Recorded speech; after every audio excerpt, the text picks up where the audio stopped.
special treat coming to the microphone now. Your host, me, Stacey Axler. So, we just celebrated a holiday the other day. Thanksgiving, what? I have a question to ask the audience, and I need an answer.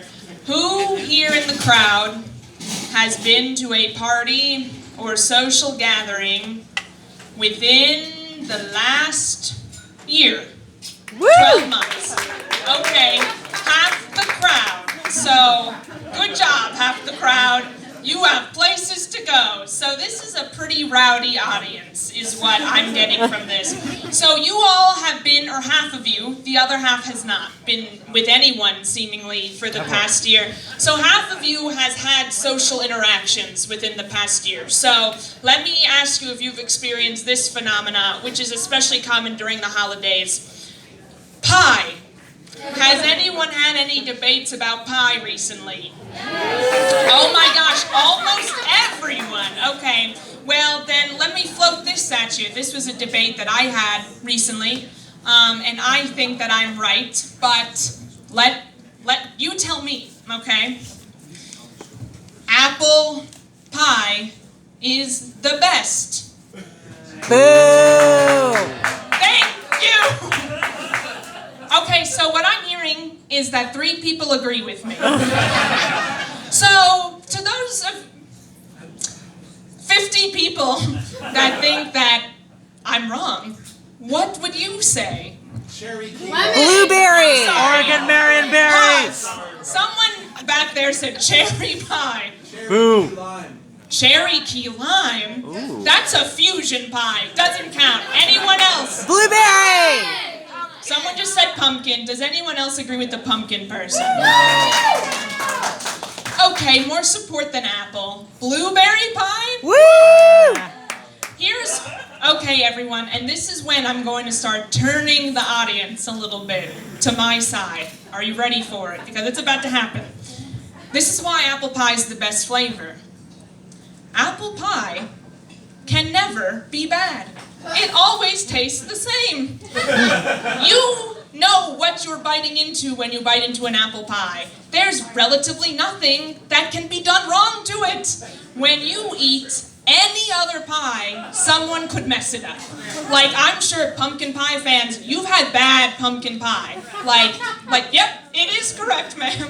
It is, yes. And also, wonderful hat. So, she's not a plant, everyone. But I bring all that up to say, this is a time of forced fun.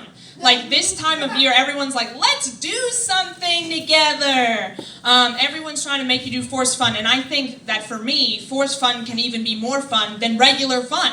I have more fun when I'm told to have fun than when I, myself, elect to have fun. Case in point, the other day at work, we had an employee appreciation day, and I was like really looking forward to it. I was like, oh yeah, appreciation! It's very rare in this life that you attend a day specifically to be appreciated. So I was ready for it.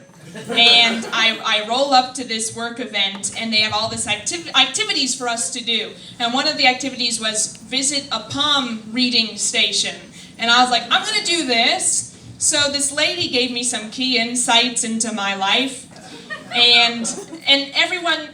This lady was legit. She said things that only I would know, or my friends, or family, but she's not any of those things. At one point, she was looking at my hand, and she's like, you like to please people. And I was like, she's right. Like, how does she see it on my hand? But then at one point, and this is the thing that she said, and this was a few weeks ago, but I'm still thinking about it. She said, you're doing something right now that you're good at, but it's blocking you from doing something you could be even better at. Exactly. What is that thing? What could I be better at? And I do a lot of stuff. I feel like I'm a pretty busy person.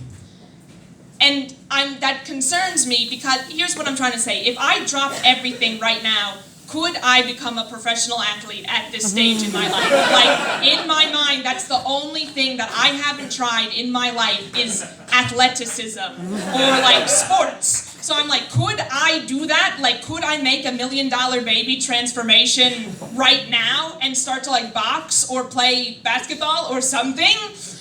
And I know what all of you are thinking, no. But the palm reader said that this was a viable thing. But I think when I was a kid, I never did any sports. And that's because I was that kid. I was the imagination kid. Do you know that kid, like in your friend group, you had that one friend that was the creative one, that everyone else would be doing an actual activity, and then your friend would be like, let's go into the woods and pretend we're all enchanted. That was me. Like, I was the imagination friend. But recently in my life, like, my thought of myself as an imaginative person was kind of shaken a bit. My parents are thinking about downsizing their house, which is my childhood home, and my dad recently asked me to look through all my stuff, and he opened a box of my like childhood stuff, and he was like, oh, Stacy, do you remember this? And I was like, oh, these things. So these are all like my stuffed animals as a kid, and he pulled one out of the box, and he's like, do you remember this one? Sharky. I was like, oh yeah, Sharky. Sharky, for those of you who don't know, which is everyone here, is a pink shark. And I named her Sharky, because that's what I came up with as a 10-year-old. And then he pulled another stuffed animal out of the box, and he's like, oh, I can't believe you didn't take this one with you. How could you have forgotten about Big Bear? Big Bear is a bear. That's it. I didn't name him anything else but Big. So then we looked through all of the box, and every single animal or thing was either its animal name with a Y at the end, or a descriptor. Orange elephant, red dragon. So I was very upset about this. Oh, and then who can forget Starry? Starry was a star. The end. But the problem is, it's like, I always thought of myself as imaginative, and then I was like, maybe I'm not. But, so at the same timeline, I was naming things Starry and Big Bear.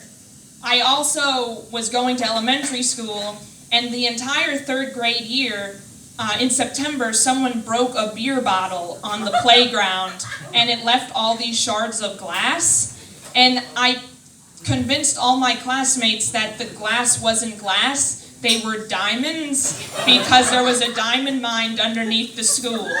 So you tell me, everyone, who is the more imaginative person?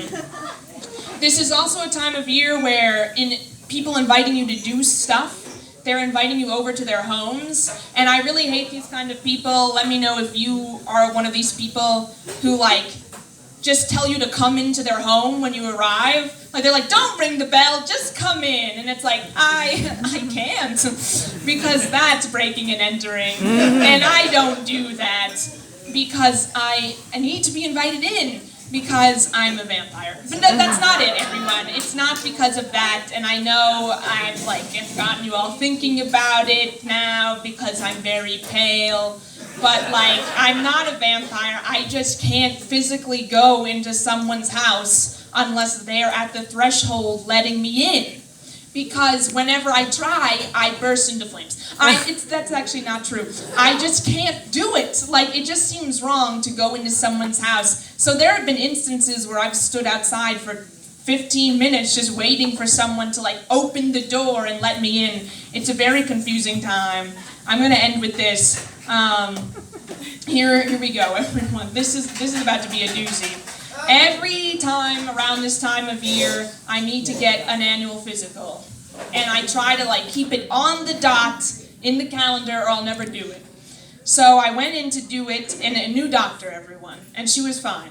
Well, I like a doctor who will tell you like it is. And this woman was that person for me. So at one point I'm sitting on the exam table and she's like, all right, the last step is we're gonna test your reflexes, and she got out her little hammer. And I was like, oh no, please don't. And she's like, why? And I was like, I don't like the feeling of the hammer against my flesh. And then she's like, no, come on, Miss Axler, like, move your hands away from your knees, because my hands were covering my knees. And I was like, but when I do it, you're gonna hit me with the hammer. And she's like, Miss Axler, like, you need to do this. And I was like, fine. And I took my hands off my knees, and she hit my knee, and then my leg moved like it was supposed to. And then I made a sound, kind of like, ah. And then she was like, oh, Miss Axler, how is that? And I was like, that's the human body, am I right? And she was like, I don't know, Miss Axler. And then at the very end of the appointment, she was like, all right, you seem to be in pretty good health. We need to get the results of your blood work back, but other than that, you seem to be in perfect physical health. And I was like, that's great. I guess then you would say that I am perfect. And she looked at me, and then she said, no. So,